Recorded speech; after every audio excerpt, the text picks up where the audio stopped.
under section 420, 467, 468 and 471 of the PPC 1860.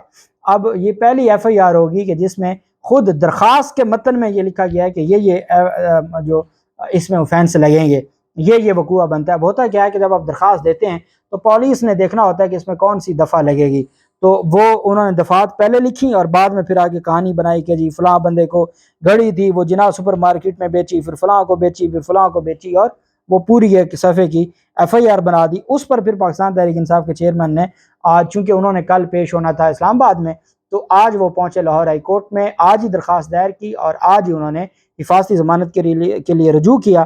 Justice امجد رفیق صاحب کی عدالت میں عمران خان کی درخواست پر سماعت ہوئی۔ حفاظتی ضمانت کی درخواست پر بیرسٹر سلمان صفدر صاحب نے کہا کہ کل عمران خان نے 11 مقدمات میں اسلام آباد میں پیش ہونا ہے، عدالت ہمیں حفاظتی ضمانت کے لیے زیادہ وقت دے تاکہ عمران خان باقی مقدمات سے ہو کے پھر اس مقدمے میں بھی اپنی حفاظتی ضمانت یا جو عبوری ضمانت ہے وہ دائر کر سکیں گے۔ عدالت نے عمران خان کی درخواست کو منظور کرتے ہوئے تقریباً 15 دنوں کا ٹائم دیا اور عمران خان کو 21 جون تک حفاظتی ضمانت منظور کر لی گئی ہے۔ پاکستان تحریک انصاف کے چیئرمین عمران خان کی 21 جون تک یہ جو توشہ خانہ کا یہ مقدمہ تھا اس میں حفاظتی ضمانت منظور کر لی گئی ہے۔ بشرا بیگم کیا تک عدالت نے ویسے گرفتاری سے روک دیا کسی بھی مقدمے میں 13 جون تک، تو یہ عمران خان کی درخواست تھی۔ اب مقدمہ آ جاتا ہے جو عمران خان کے خلاف درج ہوا، وہ مقدمہ بلوچستان میں جو وکیل ہیں جن کا قتل ہوا ہے ان کے بیٹے کی مدعیت میں عمران خان کے خلاف مقدمہ درج کیا گیا ہے، اور عبدالرزاق شر وکیل کا نام ہے، اور ان کو قتل ہوا، نامعلوم افراد نے قتل کیا، ٹارگٹ کلنگ ہوئی، اللہ ان کے درجات بلند کرے۔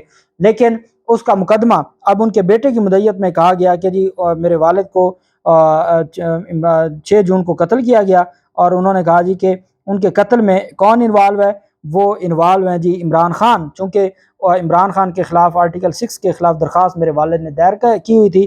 درخواست گزار نے کہا کہ اس کیس کی وجہ سے اپنے والد کے قتل میں سابق وزیر اعظم اور پی ٹی آئی کے دیگر افراد کے ملوث ہونے کے بارے میں پوری یقین ہے، اس وجہ سے عمران خان کے خلاف مقدمہ درج کیا جائے اور ہر صورت عمران خان کو اس مقدمے میں گرفتار کیا جائے۔ یہ دہشت گردی کا مقدمہ 302، 109، 302 پی پی سی مرڈر ہے اور 109 ہے معاونت جو سہولت کاری کا الزام ہوتا ہے۔ اور میں نے آپ کو کہا تھا کہ قصوری کے قتل میں ذوالفقار علی بھٹو پر 302 نہیں تھی، خود قتل نہیں کیا تھا بلکہ معاونت کا الزام تھا 109 کا، جس میں ان کو پھانسی دی گئی تھی۔ اور یہ بدقسمتی ہے ہمارے معاشرے کی کہ یہاں ایسا نظام ہوتا ہے۔ خیر، بلوچستان ہائی کورٹ بار کے صدر کی جانب سے عابد کاکڑ نے کہا کہ یہ جو الزام لگایا جا رہا ہے، چونکہ اس وقت تک جب ان کا بیان آیا عابد کاکڑ صاحب کا، اس وقت تک ایف آئی آر درج نہیں ہوئی تھی، لیکن حکومتی پریس کانفرنس ہو چکی تھی۔ اب وقوع ہے اور یہ معاملہ ہے صوبائی حکومت کا، اور اب وقوع ہوتا ہے اور وقوع کے چند گھنٹوں کے بعد وفاقی حکومت کے جو معاون خصوصی ہیں وہ پریس کانفرنس کر کے عمران خان کو پہلے ہی نامزد کر دیتے ہیں۔ ایف آئی آر 24 گھنٹوں کے بعد ہوتی ہے۔ تو بلوچستان ہائی کورٹ بار ایسوسی ایشن کے صدر عابد کاکڑ نے کہا کہ ہم اس وقت تک خاموش نہیں بیٹھیں گے جب تک وکیل کے قاتل گرفتار نہیں ہوتے۔ ساتھ انہوں نے کہا کہ بلوچستان ہائی کورٹ بار ایسوسی ایشن پی ٹی آئی کے سربراہ کے خلاف حکومتی الزامات کی مذمت کرتی ہے۔ ایک ذمہ دار سرکاری عہدیدار نے وکلا تنظیموں اور مقتول کے اہل خانہ کو اعتماد میں لیے بغیر ایک سیاسی جماعت کے رہنما کو قتل کا ذمہ دار ٹھہرایا۔ یہ الزامات سیاسی فائدے کے لیے لگائے گئے ہیں۔ بیان میں کہا کہ اس بات کو اجاگر کیا گیا کہ حکومت کے الزامات تفتیش کو متاثر کرنے کی کوشش ہیں، اور ہائی کورٹ بار ایسوسی ایشن نے مطالبہ کیا کہ اس طرح کے غیر محتاط بیانات جاری کرنے میں تحمل کا مظاہرہ کیا جائے، اور مطالبہ ہے کہ ایف آئی آر درج کی جائے، اور پھر F I R Imran Khan پر ہی درج ہو گئی۔ جو وہ کیس تھا آرٹیکل 6 کا جس میں اس وکیل صاحب کی جانب سے مقدمہ درج ہوا تھا، اور اصل میں کوئی اختلاف جو بھی آپ کا حق ہے آپ اختلاف کر سکتے ہیں، ان کو یہ لگتا تھا کہ عمران خان نے جو پنجاب اسمبلی کو تحلیل کروایا یا کے پی کے کو وہ درست فیصلہ نہیں، وہ غلط تھا اور آرٹیکل 6 کی خلاف ورزی ہے، آئین کو توڑا ہے۔ اس پر chief justice Balochistan high court نے نوٹس جاری کر دیا تھا۔ ابھی وہ ابتدائی سٹیج پر ہے، ایسا اس میں تھا ہی نہیں کہ کچھ آرٹیکل 6 کی تو میں نے آپ کو بتایا تھا پارلیمنٹ ہی کارروائی کر سکتی ہے، تو اس پر اب آج سماعت ہوئی، تو آج بینچ اویلیبل نہیں تھا اور بینچ کی اویلیبلٹی نہ ہونے کی وجہ سے کیس غیر معینہ مدت تک سماعت ملتوی ہو گئی۔ اب اس کیس کی سماعت اس کیس کی پیروی امان اللہ کنرانی صاحب سینئر ایڈوکیٹ ہیں، سابق صدر ہیں سپریم کورٹ بار ایسوسی ایشن کے، پی ڈی ایم سے جڑے ہوئے ہیں، وہ اب اس کیس کی نمائندگی کریں گے۔ اب ان کی ڈیتھ ہو گئی ہے تو اس نمائندگی اب امان اللہ کنرانی صاحب کریں گے۔ اب دیکھنا یہ ہے کہ یہ جو مقدمہ ہے جو عمران خان کے خلاف دہشت گردی کی دفعات کے تحت درج ہوا ہے، یہ معاملہ آگے کہاں تک جاتا ہے۔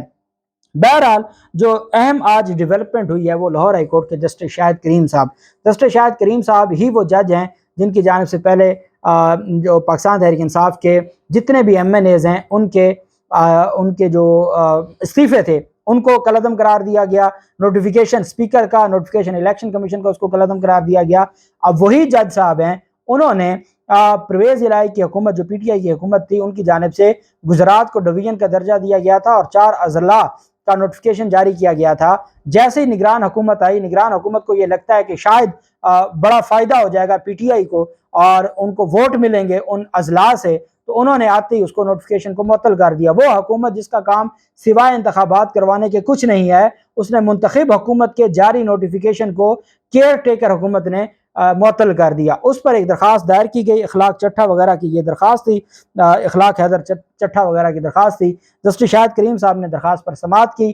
پاکستان تحریک انصاف کے وکلاء کی جانب سے کہا گیا کہ یہ جو اضلاع کا نوٹیفیکیشن تھا یا ڈویژن کا نوٹیفیکیشن تھا، محسن نقوی اور ان کی نگران حکومت نے کس کیپیسٹی میں اس کو معطل کیا ہے؟ ان کے پاس تو کوئی اختیار ہی نہیں ہے، ان کے پاس یہ کیسے کوئی مجاز اتھارٹی ہیں کہ منتخب حکومت کے نوٹیفیکیشن کو یہ معطل کر دیں؟ اس پر الیکشن کمیشن نے کہا کہ نگران حکومت نے درست کیا ہے، نگران حکومت نے کہا ہم نے آئین اور قانون میں رہتے ہوئے یہ کیا ہے، لیکن جسٹس شاہد کریم صاحب نے کہا کہ آپ نے آئین کی تجاوز کی ہے، آپ نے اپنے اختیارات سے تجاوز کیا ہے، آپ کا یہ جو فیصلہ ہے وہ درست نہیں ہے۔ عدالت نے نگران حکومت کا گجرات ڈویژن سمیت دیگر اضلاع کو نوٹیفیکیشن معطل کرنے کا اقدام کالعدم قرار دے دیا اور سابقہ حکومت کی جانب سے بنائے گئے گجرات ڈویژن سمیت 4 اضلاع کو بحال کر دیا اور نگران حکومت کا نوٹیفیکیشن کالعدم قرار دے دیا۔ اللہ پاک پاکستان کا حامی و ناصر ہو۔ بہت شکریہ۔ اللہ حافظ۔ پاکستان زندہ باد۔